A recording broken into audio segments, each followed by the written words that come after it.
Now in this video we are going to take transport number.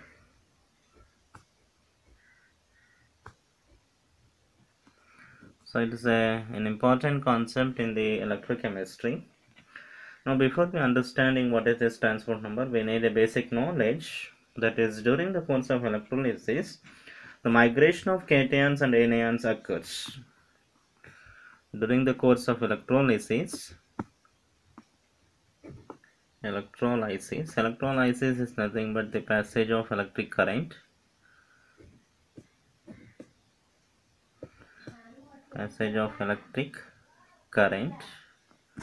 through a solution of electrolyte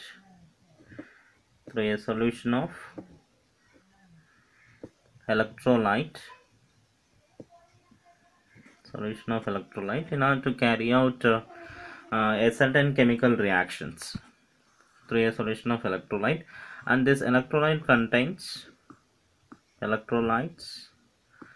is nothing but they are made up of ions, the combinations of anions and cations, and here in order to transfer the electric current, these ions are responsible. Now during the electrolysis the migration of cations and anions occurs, and which is actually responsible for the passage of current in the electrolyte. However, the fraction of the total current carried by each ion is not the same. So say for example A plus and B minus. So this is an electrolyte AB.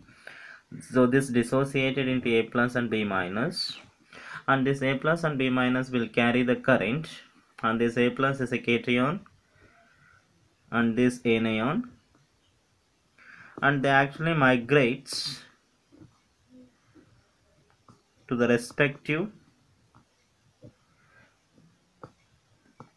electrodes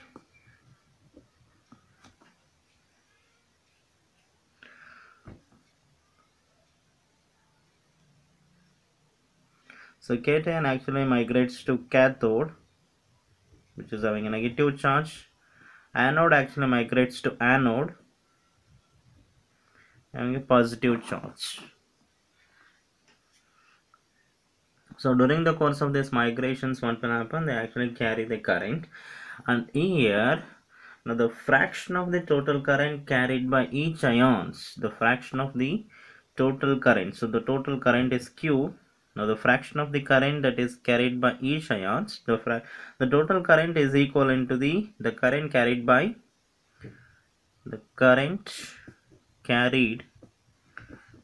A plus, that is cation, plus current carried by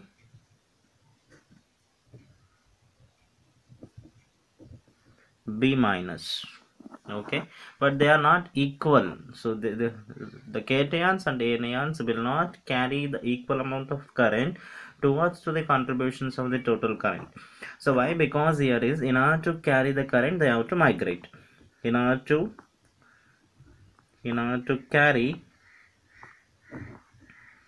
current they have to migrate. So the migrations actually depends upon the speed, the velocity, that has to they have respective velocities, and this velocity actually depends upon the size of the ion. The size is more, so more the size, less is the mobility at velocity.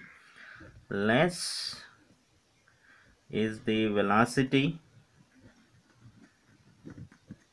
and less will be the total current carried. Less will be the migration and less will be the current carried by that ion. This will be the current carried by that ion. Now here the size of A plus is not equal to the size of B minus. So that is, the size of cation is not equal to the size of the B minus. So therefore the cation and anions will having the different velocity. Now the cations and anions having different velocities. So if they have different velocity, they will carry the current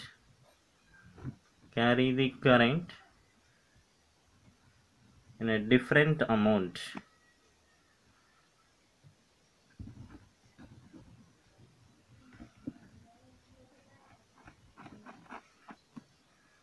The electrolysis of nitric acid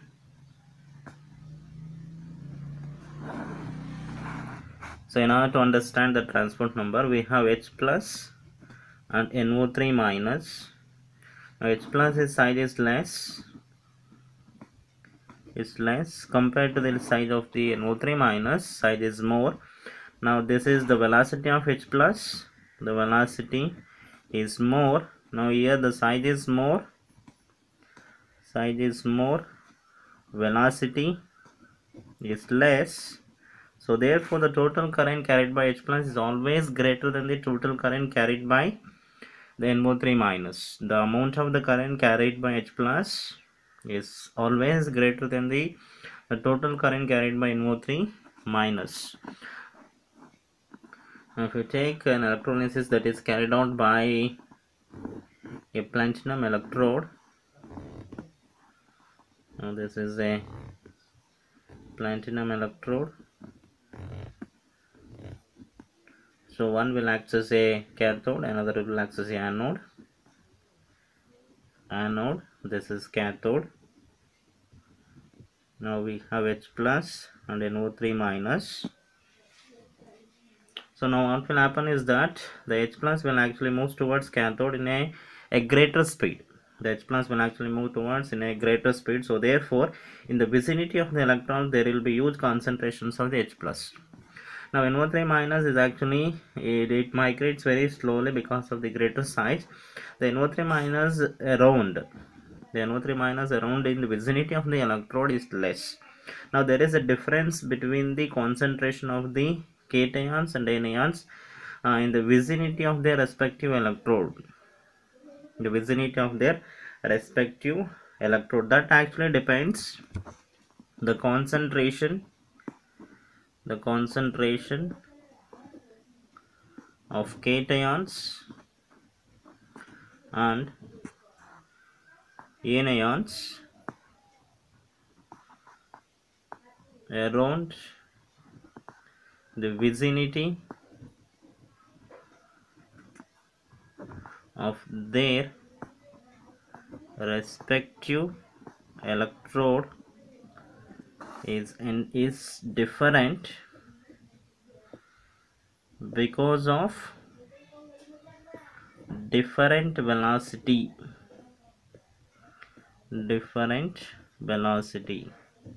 So this is actually attributed by this concept is actually attributed by Eotopes, a scientist known as Eotoph, in 1853.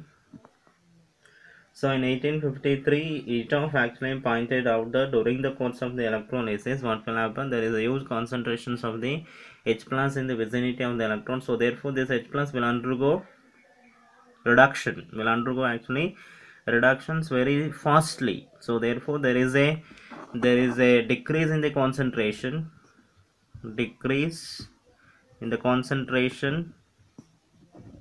Of H plus is more than the decrease in the concentration of NO3 minus. Is more than the decrease in the concentration of NO3 minus is less. So because the amount of NO3 minus in the vicinity of the electrode is less, so due to the different velocity. Now the total quantity of the electricity passed during the course of electrolysis is directly proportional to the velocity. Now the total current passed is directly proportional to the velocities of cation and anion. The velocity of the cation and anion. For example, the total current is actually Q. The velocity of the cations can be regarded as U plus and U minus, where U plus is the velocity of cation, U minus is actually the velocity of anion. Now we need to define what is a transport number. Now the transport number is nothing but, now what is the fraction of the total current carried by each type of the ions. So towards to the total, we have a total current Q. So what is the contributions of U plus towards Q? Now what is the contributions of U minus towards Q, towards to the total current? That amount we call it as a transport number. Now we can define transport number.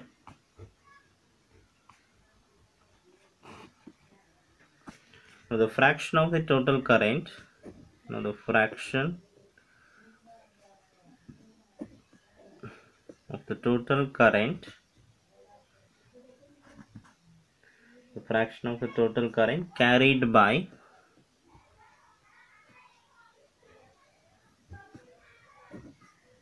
each type of ion is called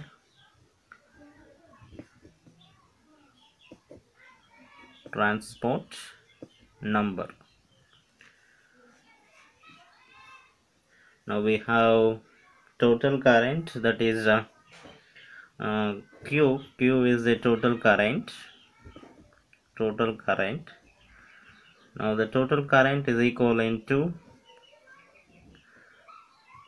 Q plus and Q minus, where Q plus is the total current, a fraction of the current carried by the cation, a fraction of the current carried by anion, so that will give you total current. Now in terms of transport number, we can take this, the total current is directly proportional to the velocity of the cation, and this, the fraction of the current carried by anion, is directly proportional to U minus, U plus, U minus. Either it is in year or above, both are same. Now the transport number is equal to T plus, is the transport number of cation will be Q plus Q. Now this is the fraction of the current carried by cation, this is total current. Now Q plus is directly proportional to U plus. Now the Q is actually Q plus and Q minus. Now U plus, this is U plus and U minus. So therefore T plus is equal to U plus and U plus U minus. So this is the transport number of cation. In a similar fashion, the transport number of anion will be U minus, U plus and U minus. So it is the fraction of the current carried by negative ion or anion towards to the total current. So how much fraction of the current is carried by each particular ion towards to the total current, we call it as a transport number of that particular ion. Since the total current Q is equal to U plus and U minus, now the sum of the transport number,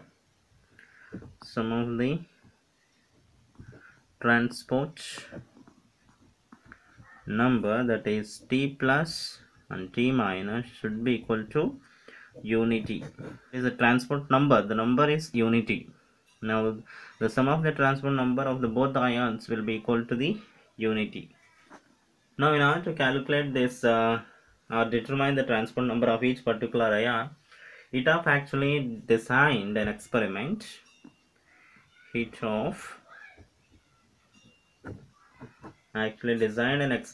order to determine the transport number by determining the changes in the concentration of the electrolyte in the anode. So he made two compartments. One is anode compartment, another is cathode compartment. Now by determining the changes in the concentrations of the anode and in the electrolyte, that is change concentration of the electrolyte in the anode and cathode compartment at the end of the electrolysis. So how much concentration of the electrolyte are lost in the anode compartment as well as in the cathode compartment after running electrolysis, after carrying out the electrolysis for a particular specified time with a specified amount of current, with a specified amount of current and with a specified amount of time. So how much concentration of the electrolyte has lost in the anode compartment, how much will be lost in the cathode, how much is decreased, how much change has happened in the anode compartment as well as the cathode compartment. By based on this, ETOPS actually designed an experiment in order to calculate the transport number. That method we call it as ETOPS method. The transport number is also called as transference number. Another word we also called as transference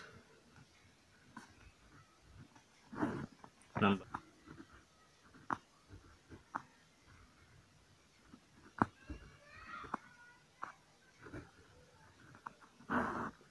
The important law is actually in electrochemistry is the Kulraj law. Now we are going to state this. What is this law? The statement.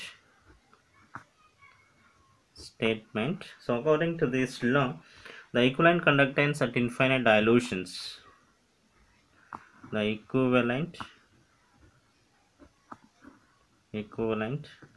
conductance at infinite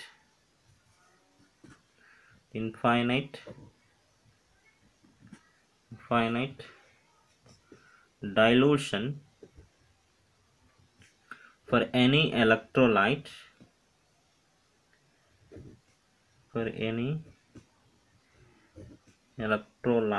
is the sum of equivalent conductance for the cation and anion at infinite dilution. So this is the statement of Kulraj law. So this is in word format. Now if you can represent in a mathematical format, the equivalent conductance of any electrolyte at infinity dilutions is equal to the sum of equivalent conductance of the cation as anion. Now this is we call as Kulraj law. Now lambda infinity is the equivalent conductance of an electrolyte, and lambda infinity plus is the equivalent conductance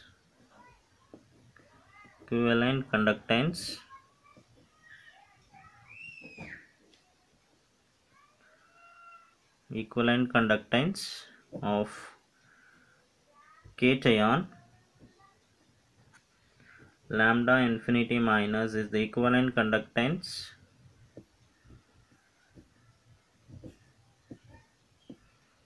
of anion.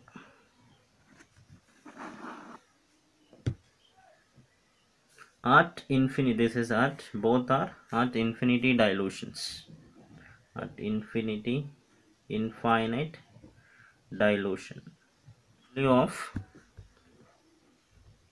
The value of equivalent conductance at infinite dilution for certain pair of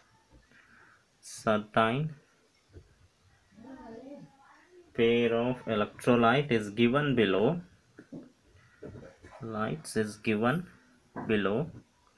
So by looking at that, the value of equivalent conductance, we need to make a conclusions.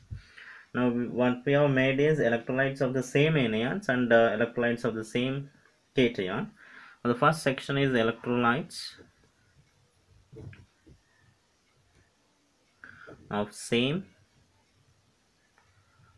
anion. Now another section is electrolytes of same cation. Okay, we have two sections. Now we have examples. Now here it is equivalent conductance at infinite dilution.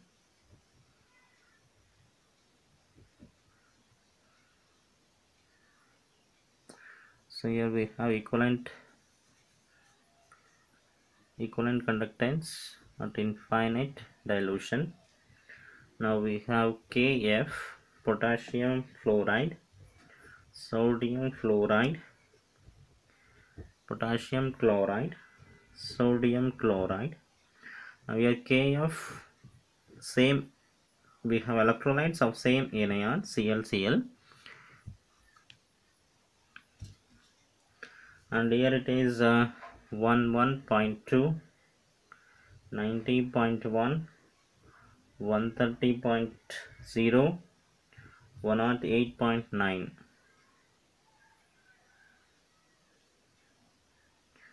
Now here of same electrolytes of same cation, we have KCl and Kf. So we have NaCl and NaF. Okay, so fluoride is the same. Here ClCl is same anion. Here is same cation, Na. The value is here is 130. Kf is 112.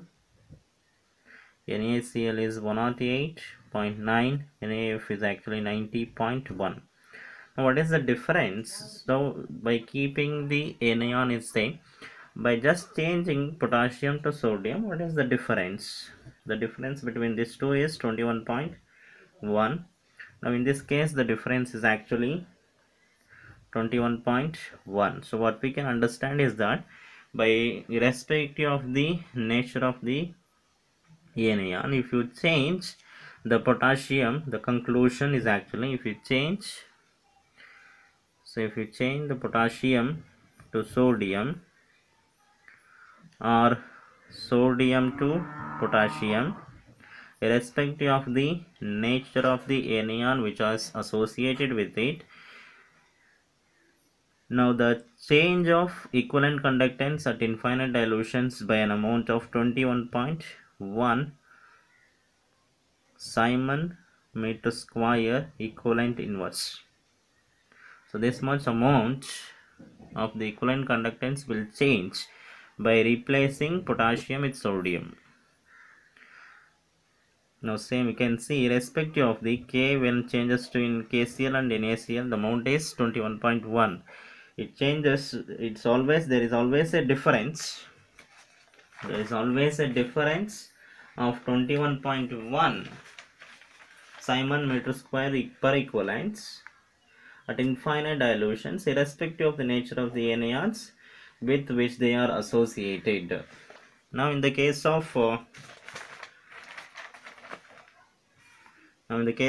same cation,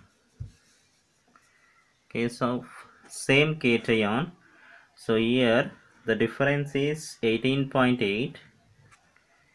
Now here the difference is 18.8. Now what is the conclusions we can make?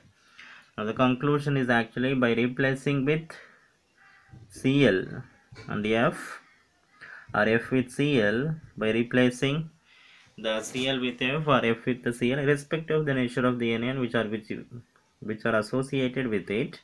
Now there is always a difference of 18.8 Simon meter square per equivalent. This is the difference amount when you change Cl with F, F with Cl. 0. Simon meter square per equivalence will be changes.